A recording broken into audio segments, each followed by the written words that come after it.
അപ്പോൾ ഇന്നാണ് ഫംഗ്ഷൻ നടക്കുന്ന ദിവസം കേട്ടോ. ഞാൻ എൻ്റെ കഴിഞ്ഞ വീഡിയോയിൽ പറഞ്ഞിട്ടില്ലായിരുന്നു, നമുക്ക് ചെറിയൊരു പരിപാടി അവിടെ ഉണ്ട്, അതിനാണ് പോണേന്ന്. അപ്പോൾ പരിപാടി എന്താണെന്ന് ഞാൻ പറഞ്ഞിട്ടില്ലല്ലേ.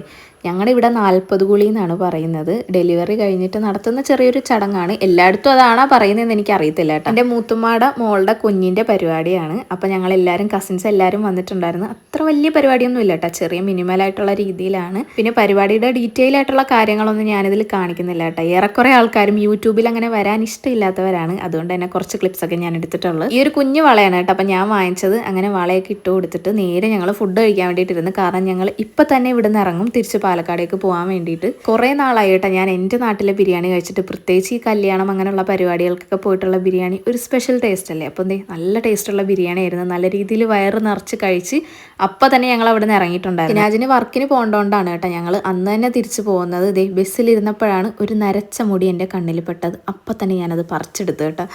എന്ത് ചെയ്യാനാണ്, അങ്ങേർക്ക് വയസ്സും പ്രായമൊക്കെ ആയി. ഇനി മേലെ ഈ വഴിക്ക് വന്നു പോരുതെന്നും പറഞ്ഞാൽ നരച്ച മുടിയെ ഞാൻ അതേ പറത്തി വിട്ട്. ഈ നരച്ച മുടി കാണുമ്പോഴൊക്കെ ഷിനാജ് പറയുന്നതേ ഓമന നരയാണത്രേ, ഓമന നര. അങ്ങനെ നരയുടെ കാര്യവും പറഞ്ഞിരുന്ന് ഞങ്ങൾ തൃശ്ശൂരെത്തി. അവിടെ ഇറങ്ങിയിട്ട് ഷിനാജ് പോയിട്ട് 2 മീറ്ററോളോ വാങ്ങിച്ചിട്ടുണ്ടായിരുന്നു. നമ്മൾ കഴിഞ്ഞ പ്രാവശ്യം വാങ്ങിച്ചപ്പോൾ കുഴപ്പമില്ല, അത്യാവശ്യം ടേസ്റ്റ് തോന്നി. അതുകൊണ്ട് ഞങ്ങളിതേ ഓരോന്ന് വാങ്ങിച്ച് അങ്ങനെ അതും കഴിച്ച് അവിടെ ഇരുന്ന്. അങ്ങോട്ട് പോകുമ്പോഴും ഇങ്ങോട്ട് വരുമ്പോഴും കുറച്ചധികം മണിക്കൂറുള്ളത് കൊണ്ട് തന്നെ കൂടുതൽ സമയം ഞങ്ങൾ ഉറക്കമായിരിക്കും കേട്ടോ. അങ്ങനെ ഏകദേശം ഒരു 10 മണിക്ക് ആയപ്പോഴത്തേക്കും നമ്മൾ മണ്ണാർക്കാട് എത്തി. സ്കൂട്ടി എടുത്തത് നേരെ വീട്ടിലേക്ക്.